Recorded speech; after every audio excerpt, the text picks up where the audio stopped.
రోజు చెప్పే వ్రతాలలో కదలీ వ్రతం అన్న పేరుతో కూడా ఒక వ్రతం ఉంది ప్రత్యేకంగా. కార్తీక మాసంలో ఈ వ్రతం ఆచరించాలి. విధియ నాడు ఈ వ్రతం వస్తుంది. పార్వతీదేవి పరమేశ్వరుణ్ణి వివాహం చేసుకునే నిమిత్తమై వ్రతం చేసింది. ఆ వ్రతం కదలీ వ్రతం. అరటి చెట్టు కింద కూర్చొని ఆ తల్లి పరమేశ్వరునికి తపస్సు చేసింది. పరమేశ్వరుని సేవించింది.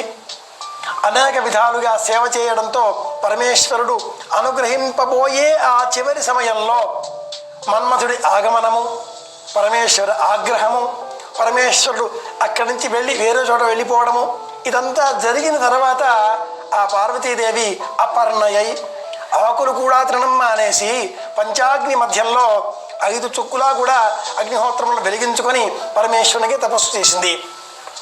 ఆ తపస్సులో ఒక భాగము అరటి చెట్టు కింద వ్రతం చేయడం. దానికి కదలీ వ్రతం అని పేరు. కనుక వివాహం కానటువంటి అమ్మాయిలు శీఘ్రమే వివాహం కావాలి అంటే ఇలా కదలీ వ్రతం అరటి చెట్టు క్రింద అమ్మవారిని పార్వతీదేవిని పసుపు రూపంలో అర్చించాలి. ఇది ఒకటి.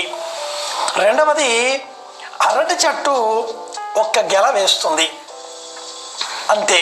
దానికి మళ్ళీ ఇంకొక గెల రాదు. పిలకలు పుడతాయి. వేరుగా విత్తనాలు అక్కర్లా. ఒక్క చెట్టు పెడితే చాలు, పెరడంతా అరటి చెట్లే ఆక్రమిస్తాయి.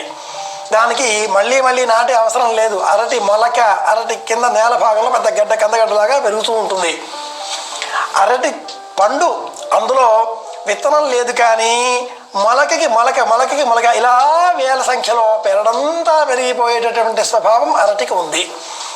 ఇల్లు అరటి చెట్టులాగా వ్యాపించాలి అనే ఉద్దేశ్యంతో ఒకనాటి కాలంలో పెరట్లో బావి దగ్గర అరటి చెట్టు తప్పకుండా వేసేవారు. అరటి ఆకులో భోజనం చేస్తే ఎటువంటి రోగములు రావు. సూర్యకాంతిని అత్యధికంగా తనలో ఇముడ్చుకునేటటువంటి శక్తి అరటి ఆకుకు ఉంది, శ్రేష్టం. అలాగే అరటి పండు ఉదయం 6 గంటల నుంచి సాయంత్రం 6 గంటల లోపల మాత్రమే తినాలి. ఈ 12 గంటలలో 6 నుంచి 9 బంగారం వలె, 9 నుంచి 12 వరకు వెండి వలె, 12 నుంచి 3 వరకు రాగి వలె, 3 నుంచి సాయంత్రం 6 వరకు ఇనుము వలె దేహాన్ని శక్తిని ఇస్తుంది. ఆ పిమ్మట సాయంత్రం 6 నుంచి తెల్లవారుజామున మళ్ళీ 6 వరకు కెరటి పట్టు తినకూడదు. కదలి నకదాచన అని కూడా ధర్మం చెబుతుంది. అరటి పళ్ళు, అరటి ఆకు, అరటి దూట, ఇలా అరటి చెట్టులో ఉండే ప్రతి అంశము కూడా మనకు మేలు కలిగించేదే. కార్తీక మాసంలో దీపాలు వెలిగించాలి అంటే అరటి చెట్టు బోదెలో నుంచే, ఆ బోదె ముక్కలో నుంచే నెయ్యి, నూనె, దీపం నీళ్ళలో విడిచిపెడితే తేలుతుంది. నీళ్ళలో కొట్టుకుపోయేవాడికి కూడా అరటి చెట్టు తేలే లక్షణం ఉంటుంది కాబట్టి అది ఆధారం అవుతుంది, ఊత అవుతుంది. కొట్టుకుపోయేవాడికి కూడా అరటి తోట ఉంటే చాలు, వాడికి ఇంకా ఏ రూపాయి అక్కర్లేదు, హాయిగా బతికేస్తాడు.